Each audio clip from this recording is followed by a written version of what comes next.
Hello मेरे प्यारे बच्चों, कैसे हो आप सब। आई होप कि आप सब लोग बहुत अच्छे से होंगे और आपकी स्टडीज़ भी काफ़ी अच्छी चल रही होगी। तो मेरे प्यारे बच्चों, आज बहुत सारे स्टूडेंट्स ने ये मैसेज किया कि सर हम लोग अलजबरा की प्रिपरेशन कैसे करें।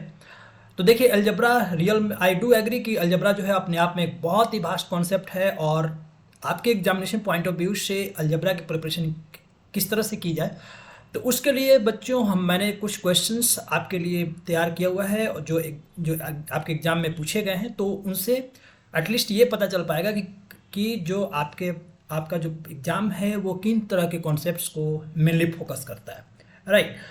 तो एक बार आप सब लोग लाइक बटन को प्रेस ज़रूर कर लें कि हमारा जो कॉन्सेप्ट है वो आप तक कितना पहुंच पा रहा है, और प्लीज़ कमेंट करके ज़रूर बताइए कि किस टॉपिक पे आपको वीडियो की रिक्वायरमेंट है, और जो हमारे चैनल के माध्यम से जो आपको कॉन्सेप्ट सिखाने की जो ये कोशिश की जा रही है वो कितना आप सीख पा रहे हैं।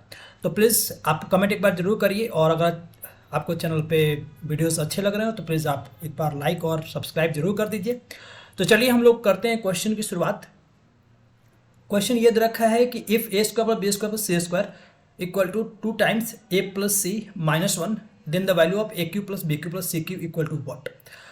तो मेरे प्यारे बच्चों, ये इस क्वेश्चन को कैसे प्रोसीड किया जाए, इसके अंदर क्या कॉन्सेप्ट है वो पहले हम लोग एक बार देख लेते हैं। फिर देखिए, क्वेश्चन ये दे रखा है कि ए स्क्वायर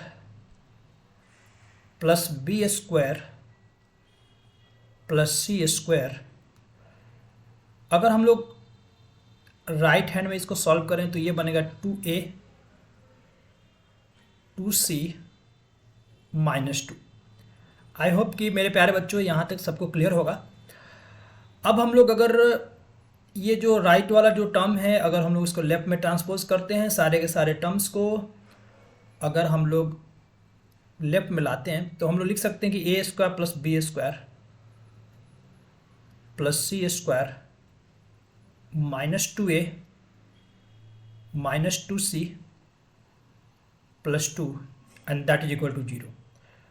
आई होप कि यहाँ तक सभी बच्चों को क्लियर हुआ होगा। प्लीज़ एक बार आप कमेंट करके ज़रूर बताइए कि कॉन्सेप्ट आप तक पहुँच पा रहा है कि नहीं पहुँच पा रहा, प्लीज़। तो आप देखिए यहाँ से कि A square plus B square plus C square -2a -2c +2 equal to 0।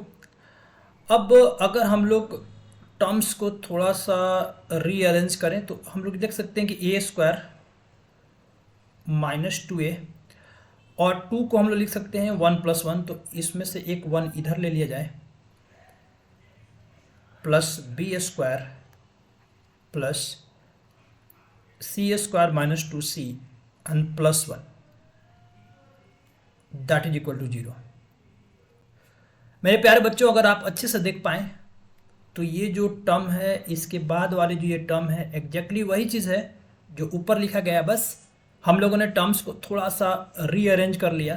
और उसके बाद अब इसको रीअरेंज करने के पीछे हमारा मकसद क्या है, क्यों हम लोगों ने ऐसा किया है, तो यहाँ पे हम लोग एक आइडेंटिटी लगा पाएंगे a - b the whole square.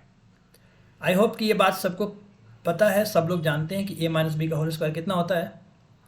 ये होता है a square -2ab plus B square. तो अगर हम लोग देखें यही बात यहाँ पे लिखी गई है, तो यहाँ से हम लोग लिख पाएंगे कि ये वाला है a - 1 का होल स्क्वायर, ये है b का होल स्क्वायर, और ये है c - 1 का होल स्क्वायर। आई होप कि सभी बच्चों को ये बात यहाँ तक तो सबको क्लियर है। प्लीज़ आप एक बार कमेंट करके जरूर बताइए कि क्या यहाँ तक सबको क्लियर है क्या। All right. a - 1 का whole square plus B square plus c - 1 का होल स्क्वायर इक्वल टू 0। अब मेरे प्यारे बच्चों, अगर स्क्वायर, अगर देखो यहाँ पे स्क्वायर का सम 0 बना रहा है ना, तो स्क्वायर कोई भी ऐसा रियल नंबर नहीं है अगर हम लोग 0 को छोड़ करके जिनके स्क्वायर को ऐड करने पे 0 बनेगा। तो यहाँ से आप बिल्कुल इस चीज़ को ध्यान रखिएगा। इसका मतलब है कि a - 1 ये बनेगा 0, b बनेगा 0 और c - 1 बनेगा 0। आई होप कि इतनी सी बात सबको क्लियर है कि अगर a माइनस वन का whole square plus B square plus सी माइनस वन का whole square equal to zero, तो ये तभी पॉसिबल होगा जब इंडिविजुअल टर्म्स भी क्या होंगे, जीरो होंगे, क्योंकि जीरो का स्क्वायर ही जीरो बनाता है। तो अदरवाइज कोई ऐसा रियल नंबर नहीं है जिसको स्क्वायर को अगर आप ऐड करेंगे तो उनका सम जीरो बनेगा, राइट। तो इसलिए ये कॉन्सेप्ट एक बहुत इंपॉर्टेंट कॉन्सेप्ट है जिसको आपको ध्यान रखना है। तो इसका मतलब है कि a की वैल्यू कितनी आ गई, इसको सॉल्व करने पे a 1 आ रहा है, b की वैल्यू 0 आ रही है और c की वैल्यू 1 आ रही है। आई होप कि मेरे प्यारे बच्चों यहाँ तक सबको क्लियर है। तो यही एक कॉन्सेप्ट था जो आप इस कॉन्सेप्ट को थोड़ा सा ध्यान देंगे कि यही जो स्टेप है वो क्रूशियल स्टेप है कि a माइनस वन का whole square plus B square plus सी माइनस वन का whole square equal to zero. इसका मतलब है कि a माइनस वन जीरो होगा, b की वैल्यू जीरो आएगी और c minus one equal to जी भी जीरो होगा। आई होप कि यहाँ तक सभी को क्लियर है। Alright, good. तो अब यहाँ से हम लोगों ने निकाला कि a की वैल्यू कितनी है। ये तभी होगा जब a की वैल्यू 1 होगी, b की वैल्यू 0 होगी और c की वैल्यू 1। तो मेरे प्यारे बच्चों, ये जो कंडीशन है उससे हमें a b c तीनों की वैल्यू पता चल चुकी है। अब हमारे से पूछा गया कि A Q plus B Q plus C Q. तो a के जगह पे हम 1 पुट कर देंगे, b के जगह पे हम लोग 0 पुट कर देंगे और c के जगह पे हम लोग 1 पुट कर देंगे। आई होप कि इतनी सी बात सबको क्लियर है कि 1 का क्यू 1 होता है, 0 का क्यू 0 होता है और 1 का क्यू 1 होता है। इसका मतलब है कि जो अपना आंसर बनने वाला दैट इज 2। अब हमें ये देख लेना है कि कौन से ऑप्शन में ये 2 गिवन है। तो ऑप्शन नंबर, तो इसका मतलब है कि जो सेकेंड ऑप्शन जो हम लोगों ने आंसर यहाँ पे किया हुआ है दैट इज एब्सोल्युटली करेक्ट। तो मेरे प्यारे बच्चों, आप सभी लोग वीडियो को पूरे अंत तक जरूर देखिए और जो हमारा ये जो कोशिश है कि आप सब लोगों के कॉम्पिटिटिव एग्जाम के लिए जो भी बच्चे प्रिपेयर कर रहे हैं उनके लिए ये जो हमारा वीडियो कितना हेल्पफुल हो पा रहा है, हमारी कोशिश यही है कि सभी बच्चों तक पहुंचा जाए।